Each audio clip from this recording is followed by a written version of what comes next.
우리는 이제 지금 이 과정에서 계속 그 소프트웨어 디벨롭먼트, 그 다음에 애플리케이션이나 네트워킹이 통합이 돼서 대규모의 자동화를 이제 가능하게 하는 방법을 쭉 살펴보고 있습니다. 그래서 이 모듈에서는 애플리케이션 디플로이먼트, 또 옵션에 대해서 살펴볼 것입니다.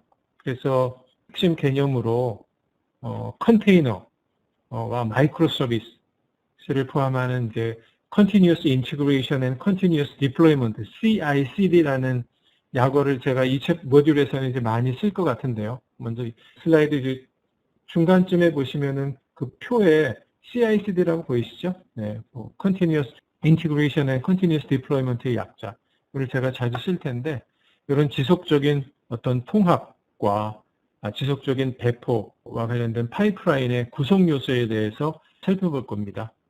그리고 테스트 환경하고 프로덕션 환경에서의 어떤 디플로이먼트 예제 자료도 제공을 하고 있습니다. 그리고 모듈의 마지막 부분에서는 애플리케이션 디플로이먼트와 관련된 보안 사항들, 그런 것들을 어떻게 조치하고 검토해야 하는지, 그리고 알려진 어떤 취약점들에 대해서 우리가 어떻게 대응을 해야 되는지, 그런 것들을 살펴보는 시간을 가지도록 하겠습니다. 먼저 첫 번째 섹션인데요. Deployment Choice. 이미 우리는 이제 이 뎁넷 과정의 앞쪽 모듈에서 소프트웨어 개발이나 API의 기본 개념에 대해 살펴봤죠. 이제는 이제 다음 단계로 이것을 배포하는 것을 살펴볼 차례인데, 소프트웨어 개발자들이 자신을 위해서 애플리케이션을 구축하는, 즉 솔로 개발자라고 하더라도 애플리케이션을 배포할 때는 적절한 환경을 만드는 것에서부터 인프라를 올바르게 정의하고, 그 다음에 기본적인 보안 개념에 이르기까지 다양한 요소를 고려한 다음에 배포를 시행을 해야 합니다. 방금 이제 언급한 거는 이제 개발자가 애플리케이션 코드를 제공하는 것 이상으로 무언가를 수행해야 한다는 것을 의미하는 것이죠. 즉, 애플리케이션 배포는 물론 시큐리티, 여기 정리가 되어 있는데 오퍼레이션, 모니터링, 그 다음에 확장, 메인터넌스에 이르기까지 모든 방법에 관심을 가지고 있어야 한다는 것을 말합니다.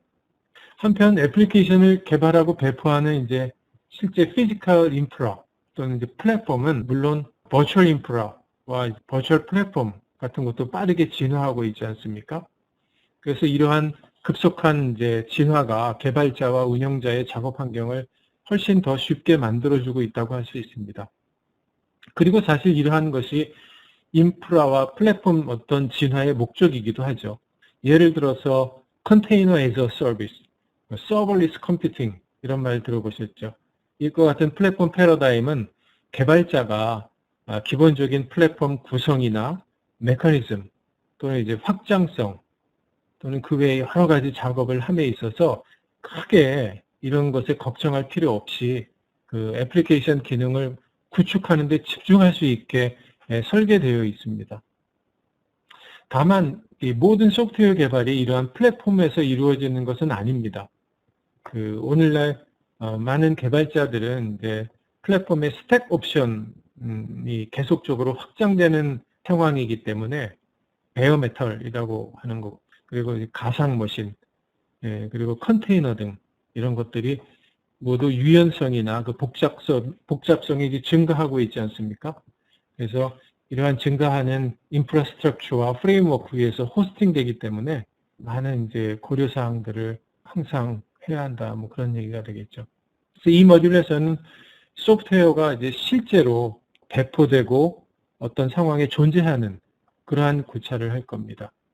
애플리케이션 배포나 테스트를 위한 기본 기술과 함께 소프트웨어를 이제 빠르고 효율적으로 개발 플랫폼이나 테스트 환경, 스테이징 인바이러먼트, 프로덕션 인바이러먼트 등에 딜리버링 하기 위한 워크플로우, 테크닉이나 도구들을 쭉 살펴볼 것입니다.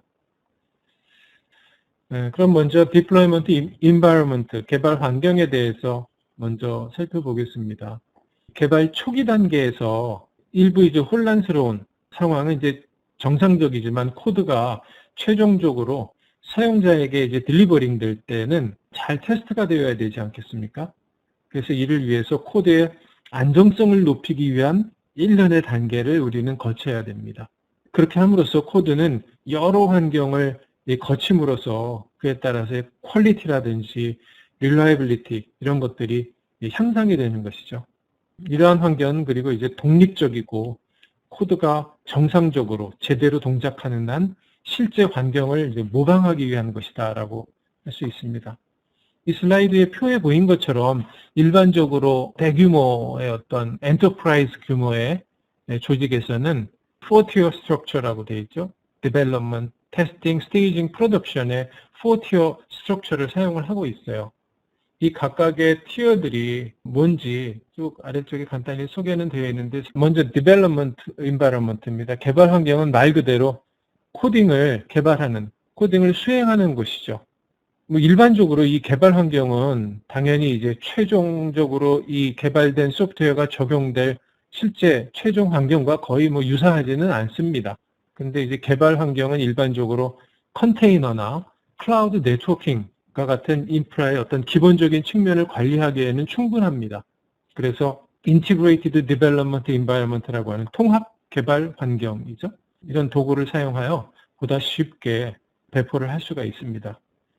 그리고 이 환경에서는 실제 리얼 리소스, 실제 리소스 형식을 제공하는 MOOC이라고 했어요. MOCK, 그런 모의, 그런 리소스도 포함될 수 있지만 내용은 포함을 하지 않습니다. 예를 들어서 최소한의 테스트 레코드가 있는 데이터베이스나 리모트 서비스의 어떤 출력을 모방하는 애플리케이션이 있을 수는 있다는 말입니다. 그리고 이제 일반적으로 이러한 개발 환경은 개발자마다 자기 나름대로의 고유한 환경을 준비해서 이용을 하고 있죠.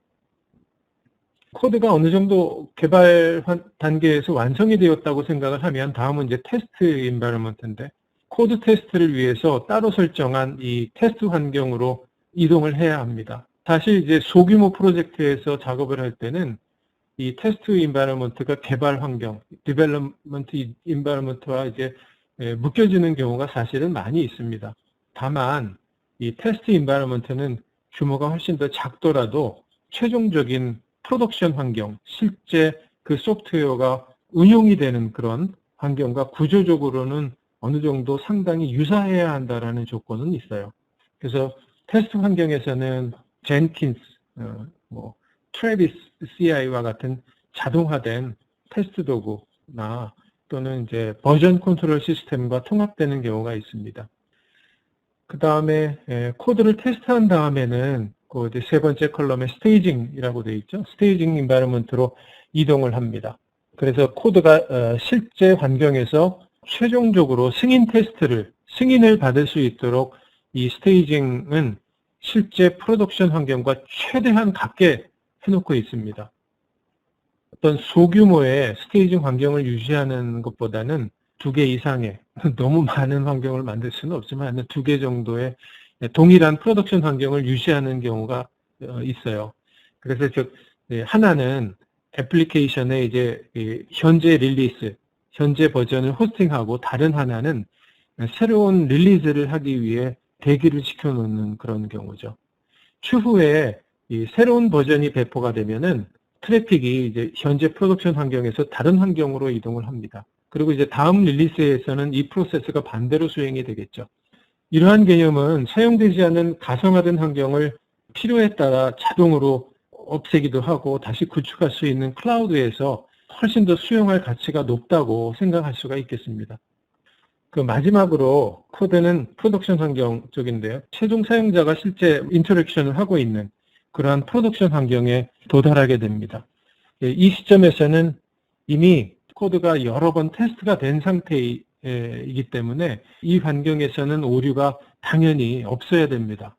프로덕션 환경 자체는 시기에 따라서 또는 어떤 특정 이벤트에 의해서 트래픽이 엄청나게 발생하는 그러한 현상을 포함해서 예상되는 트래픽 폭증까지 이런 것들을 예상해서 잘 처리할 수 있도록 환경의 어떤 크기를 이제 조정하고 구성을 해야 합니다. 이런 이제 트래픽 처리 방안은 인프라를 설계할 때 계획할 수도 있겠습니다. 인프라를 살펴보기 전에 소프트웨어 디플로이먼트에 사용할 수 있는 여러 가지 이 배포 모델들에 대해서 잘 알고 있어야 될 필요가 있어요. 그래서 이후 슬라이드에서는 이제 배포 모델들에 대해서 그 소개를 하고 있는데요.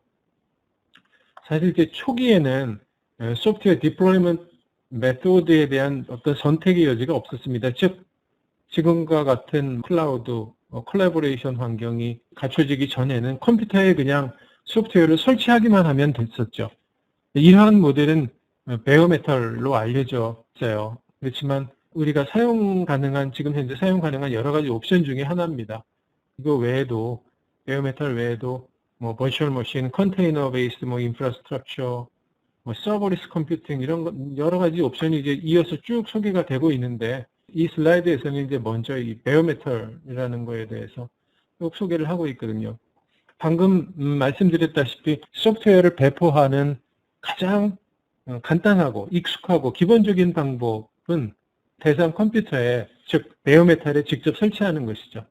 가장 간단한 방법이죠. 베어메탈 디플로이먼트를 하면은 소프트웨어가 오퍼레이팅 시스템이나 컴퓨터의 하드웨어에 직접 액세스할 수 있다는 데 이점은 있습니다. 따라서 어떠한 특별한 하드웨어에 액세스해야 되거나 어떤 고성능 컴퓨팅이 필요한 경우에 이 베어메탈 디플로이먼트는 유용하다고 할 수 있죠.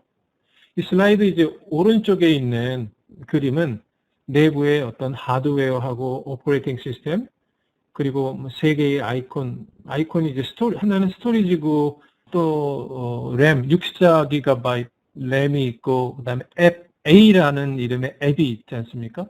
이런 이제 컴퓨터를 보이고 있습니다. 이 베어메탈이 단점이 될 수 있는 상황은 워크로드를 서로 분리해 놓아야 할 경우입니다.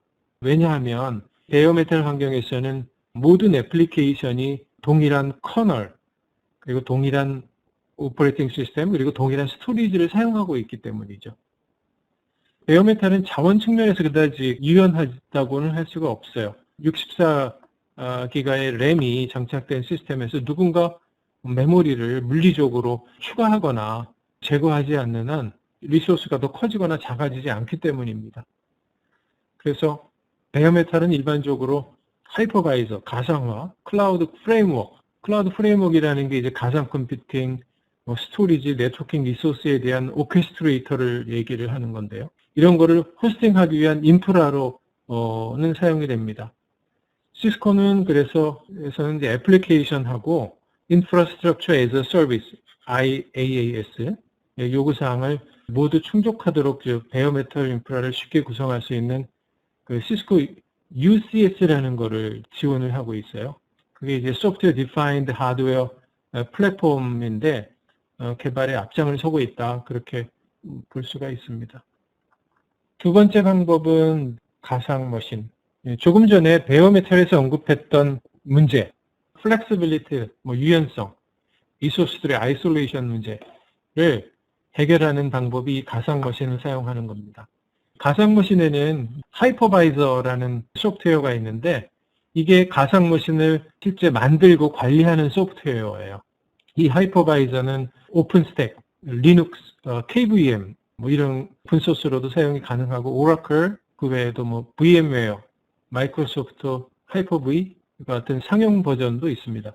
하이퍼바이저는 타입 1이라고 해서 물리적 하드웨어, 즉 베어메탈에서 직접 실행되는 것과 기존의 운영체제 하에서 애플리케이션으로 실행되는 그런 경우도 있어서 그걸 이제 타입 2로 분류를 하고 있습니다. 가상머신을 사용하면 베어메탈과는 달리 많은 어떤 제한이 극복이 되는데요. 예를 들어 슬라이드의 그림은 서로 격리되어서 아이솔레이트돼서 실행해야 할 워크로드 3개를 훌륭하게 처리를 할 수가 있습니다. 각각 독립적인 시스템으로 동작하기 때문이죠. 근데 다만 여기서 주목해야 할 몇 가지 사항이 있는데요. VM에서 실행되는 애플리케이션은 당연히 그 VM에 의해서 제한이 됩니다. 그래서 VM 외부의 리소스에 대한 액세스를 하려면 가상 네트워크를 통해 이루어져야 한다는 그런 거죠. 또 다른 사항으로 여러 개의 버추얼 머신이 동일한 컴퓨터에서 이제 실행되더라도 서로 다른 게스트 운영체제, 더 나아가 VM이 실행되는 실제의 베어메탈, 베어메탈의 운영체제는 호스트 운영체제라고 하죠. 와 다른 운영체제를 실행할 수가 있다는 것입니다. 왜냐하면 완전히 독립적으로 아이솔레이션 된 시스템이기 때문에 운영체제를 어떤 운영체제를 원하는 대로 바꿔서 설치할 수 있다, 뭐 그런 얘기가 되겠죠. 그리고 VM에 할당된 총 버추얼 메모리의 양은 실제 이 호스트 시스템에서 사용 가능한 메모리 양보다 큰 경우가 많이 있습니다. 이를 우리가 오버커미팅이라고 해요. 오버커밋. 이는 지금 화면에 3개의 버추얼 머신 모두가 자기가 이제 할당받은 가상 메모리를 동시에 모든 가상 메모리를 필요로 할 만큼 그러한 가능성은 이제 적다라는 가설 하에 이런 오버커미팅을 하고 있는 거죠. 그리고 하이퍼바이저라는 소프트웨어가 필요에 따라서 이 가상 머신들을 타임 쉐어링을 할 수가 있어요. 그렇기 때문에 이런 오버커미팅이 이제 가능한 겁니다. 물론 리소스 소비가 너무 많으면 오버커미팅으로 인해서 성능 문제가 항상 발생할 수는 있습니다. 이상에서와 같이 VM은 여러 가지 이유로 상당히 편리하다고 볼 수가 있어요. 그래서 가장 중요한 이유 중에 하나는 우리가 나중에 사용하기 위해 버추얼 머신 이미지를 저장하거나 다른 사람들이 인스턴스화해서 사용할 수 있다는 것입니다. 즉, 이 말은 가상 머신을 쉽게 다른 사람에게 배포할 수 있다는 거죠. 지금 우리가 쓰고 있는 버추얼 박스 또는 VMware와 같은 가상 머신을 실행하는 애플리케이션은 필요한 경우에 이전 상태로 돌릴 수 있도록 VM에 대한 스냅샷이나 이제 백업 이런 거를 생성하고 있어요. 물리적인 시스템과 뭐 거의 매우 유사하기 때문에 이 VM은 레가시 소프트웨어를 비롯한 다양한 소프트웨어를 호스팅할 수가 있습니다. 다음으로 이제 이어서 살펴볼 내용은 이제 컨테이너와 같은 최신 이제 애플리케이션 환경이 있는데요. 이거는 사실 이제 가상 머신에서 앱스트랙션 레더, 그 앱스트랙션 레더를 쭉 따라서 올라가면 컨테이너를 찾을 수가 있어요. 그래서 컨테이너를 생성하고 관리하고 오케스트레이션 하는 이제 소프트웨어는 뒤에서 살펴볼 이제 도커나 AWS, 마이크로소프트의 뭐 Azure, 컨테이너 서비스 이런 것들을 통해서 이제 제공이 됩니다. 그리고 이제 컨테이너는 워크로드를 이제 정리하고 단일 머신에서 여러 개의 워크로드를 실행할 수 있는 기능과 같이 VM과 동일한 많은 이점을 제공하도록 설계가 되어 있어요. 그렇다고 같은 건 아니고 아키텍처 상으로는 좀 다소 다릅니다. 지금 이 슬라이드의 그림에서 볼 수 있듯이 우선 컨테이너는 빠르게 시작되도록 설계됐기 때문에 그 기반이 되는 소프트웨어 인프라를 많이 포함하고 있지는 않습니다. 방금 전에 살펴봤듯이 이전 슬라이드에서 가상 머신에는 전체의 그 게스트 운영 체제가 포함되어 있었지 않습니까? 그런데 지금 컨테이너는 호스트 시스템의 운영 체제를 공유하고 컨테이너별로 라이브러리라든지 바이너리 이런 것들만 이제 사용을 하는 것이에요. 가상 머신이 전체 컴퓨터를 완벽하게 전체적으로 에뮬레이션 하는 반면에 이 컨테이너는 애플리케이션이나 애플리케이션 그룹만을 표현한다고 생각하시면 되겠어요. 그리고 이러한 이제 컨테이너의 사용 가치는 컨테이너의 애플리케이션을 실행하는 데 필요한 모든 어떤 라이브러리나 바이너리가 포함되어 있기 때문에 사용자 입장에서는 어떤 추가적인 설치 단계를 거칠 필요가 없다는 것이 바로 그 컨테이너의 사용 가치가 되겠습니다. 도커를 사용하면 컨테이너들이 이제 이 그림에서 볼 수 있듯이 호스트 컴퓨터의 커널을 공유해서 예를 들어서 우분투 리눅스 호스트 컴퓨터에는 우분투 리눅스 컨테이너하고 센토스 리눅스 컨테이너가 있을 수는 있어요. 왜냐하면 이 두 개의 컨테이너가 동일한 리눅스 커널을 공유하고 있기 때문이죠. 그런데 이 동일한 우분투 리눅스 호스트 컴퓨터에서 만약에 내가 윈도우즈 10을 사용하고 싶다, 실행하고 싶다. 그런 실행하기 위한 컨테이너를 가질 수 있겠습니까?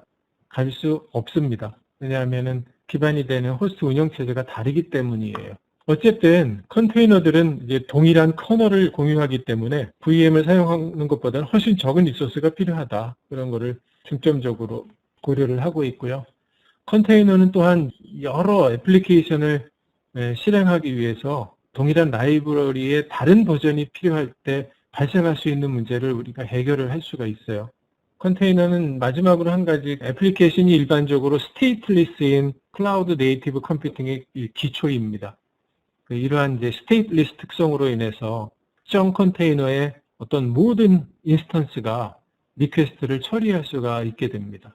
따라서 이러한 것을 서비스를 특히 강조하는 클라우드 컴퓨팅의 또 다른 측면에 활용을 하게 되면은 이 서버리스 컴퓨팅이 가능해지는 그런 단계로 넘어가는데요.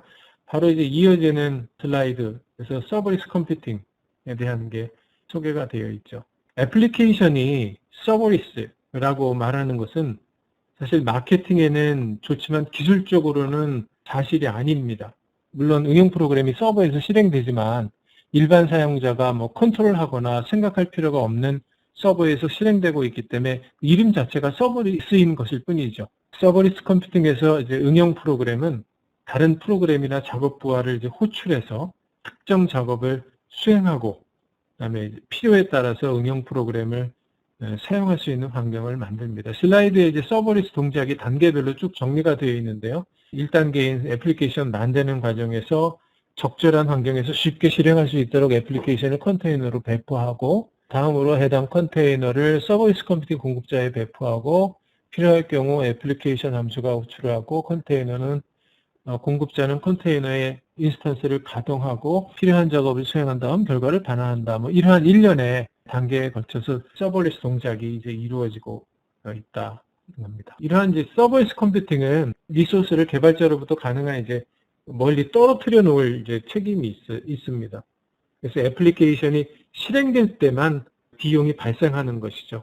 여기서 우리가 주목해야 될 점은 서버리스 앱이라고 하는 것은 필요하지 않은 경우에는 실행하지 않고 따라서 요금이 부과되지 않는다라는 것입니다. 근데 반면에 일반적으로 여러 번 호출하는 경우에 프로바이더는 이제 그 트래픽을 처리하기 위해 인스턴스를 여러 번 가동할 수 있겠죠. 그럼에도 불구하고 사실 우리 이런 것을 걱정할 필요는 없습니다. 왜냐하면 서버리스 컴퓨팅의 용량이 필요에 따라 용량의 어떤 증감이 가능하기 때문에 일반적으로 이러한 그 서버리스 컴퓨팅은 스케일러블 하다라고 얘기하기보다는 일라스틱, 확장 가능성이라는 것보다는 탄력적이다라는 표현을 주로 하고 있어요.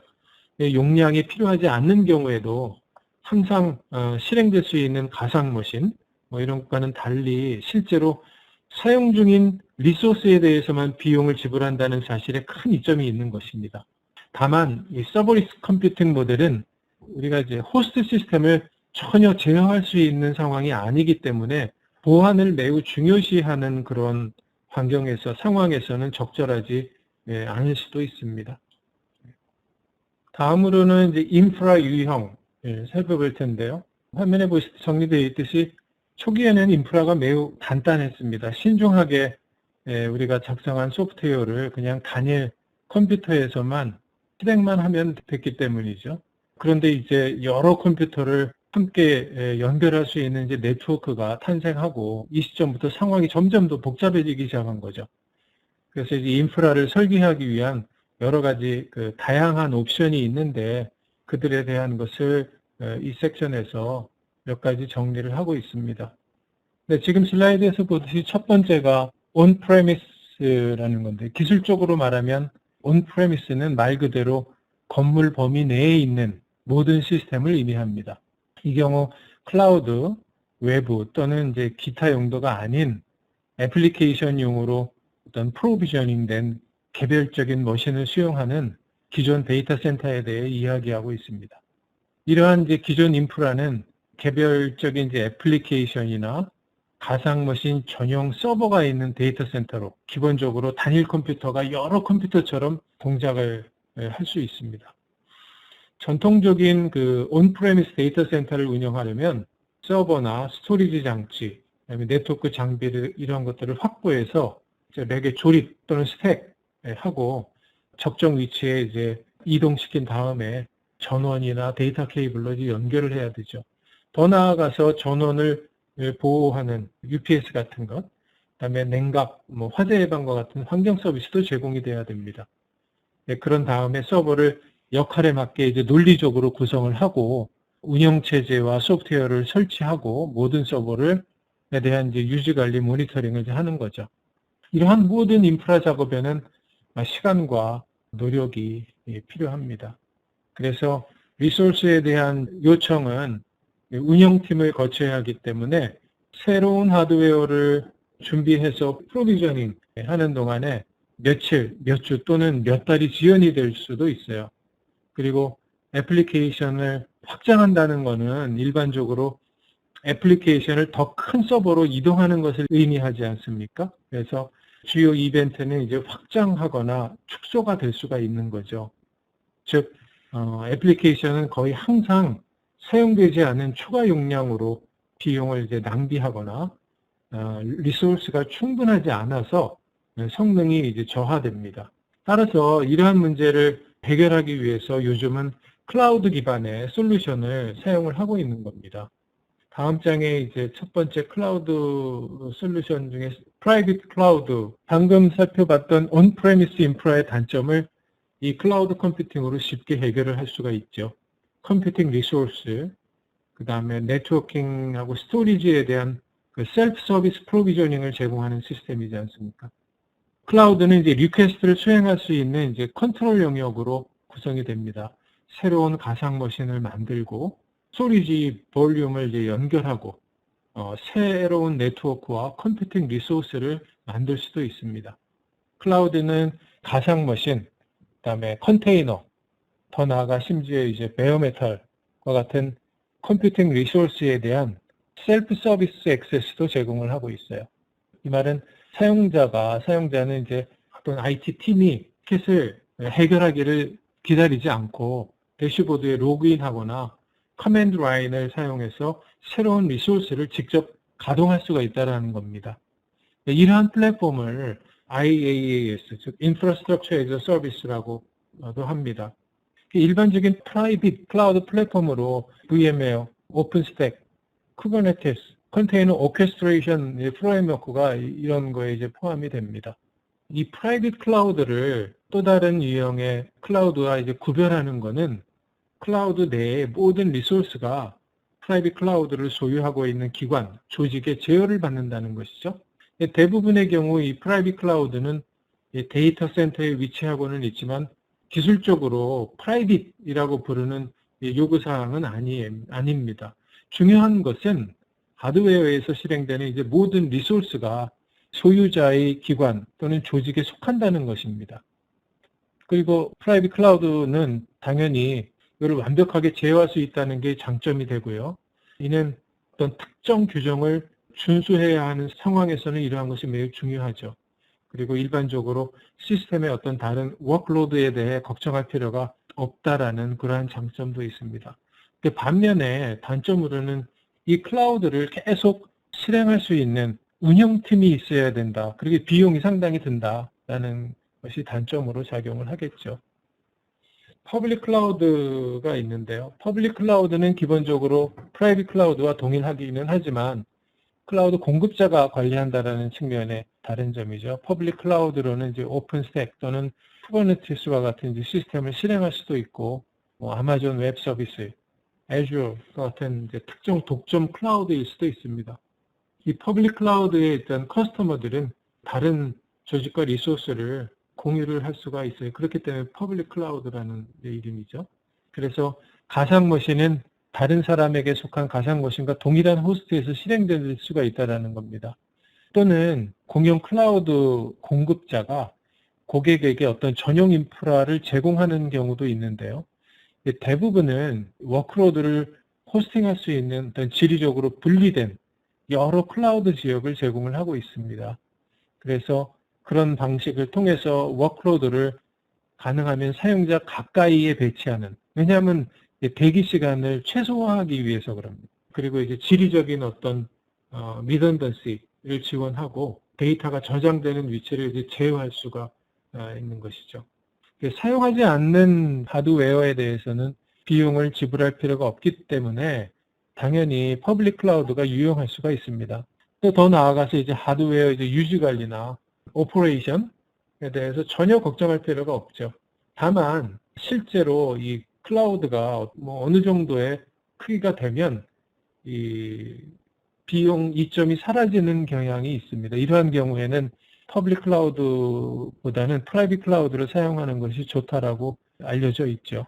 그리고 또 퍼블릭 클라우드의 단점으로서는 다른 사용자하고 이제 클라우드를 공유하고 있기 때문에 다른 워크로드가 리소스 점유율보다 더 많은 것을 차지할 수 있는 그런 상황이 증명할 수가 있어요. 그래서 이 경우는 아까도 나왔던 용어지만 프로바이더가 오버커미팅을 할 때 더 심각합니다.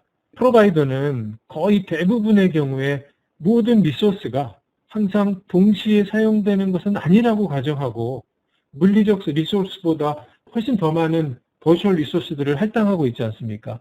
예를 들어서 실제 CPU의 오버커미팅 그 비율이 16대 1 정도 이상으로 나타나는 것은 드문 일이 아니라고 합니다. 즉, 이 말은 다시 말하면 모든 피지컬 CPU에 대해서 가상 머신에 16개의 가상 CPU가 할당될 수 있다는 것이죠. CPU는 물론 메모리도 오버커미팅 될 수가 있어요. 퍼블릭 클라우드를 사용하면 이런 거를 제어할 수 없기 때문에 서비스 퀄리티에 문제가 생기는 경우가 있을 수가 있습니다. 다음은 하이브리드 클라우드입니다. 용어에서 알 수 있듯이 이 하이브리드는 이 두 가지 앞에 설명한 클라우드가 조합이 되어 있다는 얘기죠.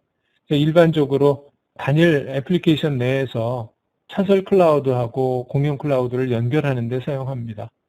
예를 들어 프라이빗 클라우드에서 실행되는 애플리케이션이 있는데 리소스가 부족할 경우 퍼블릭 클라우드로 이제 벌스트할 수 있습니다. 이런 방식으로 프라이빗 클라우드를 과도하게 용량을 크게 해서 확보하지 않고도 필요할 때 리소스를 사용할 수가 있는 거죠. 다른 측면에서는 주로 퍼블릭 클라우드에서 실행되지만 보안이나 제어를 위해서 어떤 특정 애플리케이션들은 프라이빗 클라우드의 리소스를 사용하는 것이 바람직할 경우가 있습니다.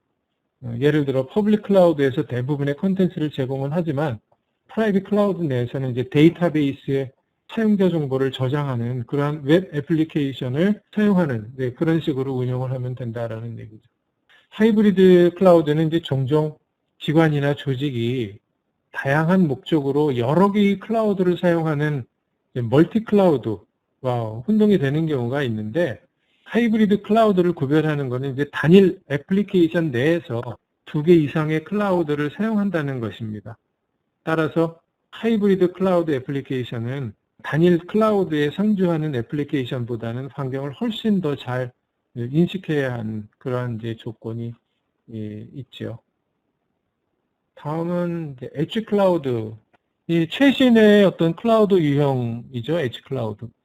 사물 인터넷 어떤 성장으로 인해서 엣지 클라우드의 인기가 상당히 높아지고 있습니다. 커넥티드 카메라, 자율주행 차량, 심지어 스마트폰과 같은 이러한 커넥티드 디바이스는 네트워크에서 더 가까이 존재하는 컴퓨팅 파워의 이점을 점점 더 많이 활용하고 있지 않습니까? 이런 엣지 클라우드 컴퓨팅 성능이 사물 인터넷 장치에 도움이 되는 이제 두 가지 이유라고 할까요? 그거는 속도하고 대역폭입니다. 예를 들어 지연 시간이 치명적일 수 있는 애플리케이션. 그래서 이런 이슈들을 해결하기 위해서 엣지 클라우드는 이 컴퓨팅을 필요한 곳에 가능한 더 가깝게 이동을 해 놓는 것이죠. 그래서 이러한 데이터나 트랜잭션을 처리하는 겁니다. 그 다음에 클라이언트에게 응답을 보내거나 데이터에 대한 예비 분석을 하고 결과는 더 멀리 떨어져 있을 수 있는 어떤 리저널 클라우드에 보내는 방식으로 운영을 하는 거죠.